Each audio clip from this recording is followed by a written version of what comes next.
Well, and here we go again.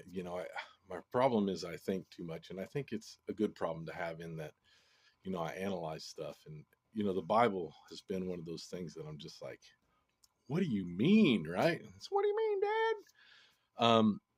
Like, for example, 1 Corinthians 7:14, it says, "For the unbelieving husband is sanctified because of the wife, and the unbelieving wife is sanctified because of her husband." And basically, if you read the whole thing, it's basically stating because of their faith in me, Christ, if you will, um, that you get in because of them, right?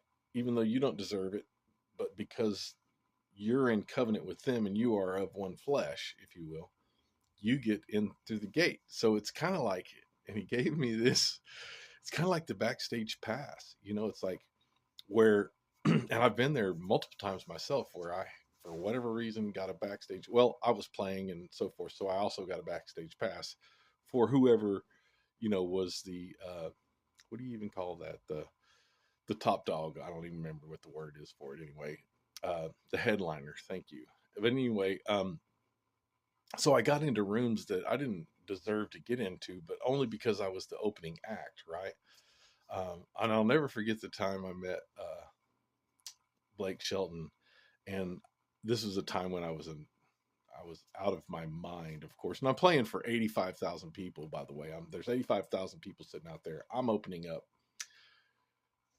and this is that day in the country anyway, 2002, I think, or one, something like that. But anyway, um, I was blessed to be there, right? I'm making $150 to be there, but we ended up selling all kinds of stuff. That's not what I wanted to say, but I'm backstage and I'm pacing back and forth by our buses and whatever, and here comes Blake Shelton, and I'm so out of my mind I didn't even recognize that it was him.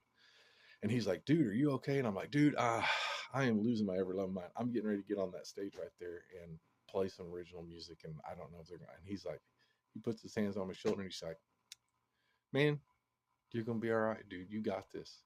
He goes, "If you didn't, you wouldn't be here if they didn't think you were good enough to get on there. So get out there and knock them dead, man." And I looked at him and I was like, "Oh my God, it's Blake Shelton." I was like, "Dude." And I wanted to cry, man, because then I'm like, "Oh, now you made it worse," right? But it didn't. He gave me the encouragement. My point is this: is that, you know, my hope is that there's a few people that get in through the backstage pass.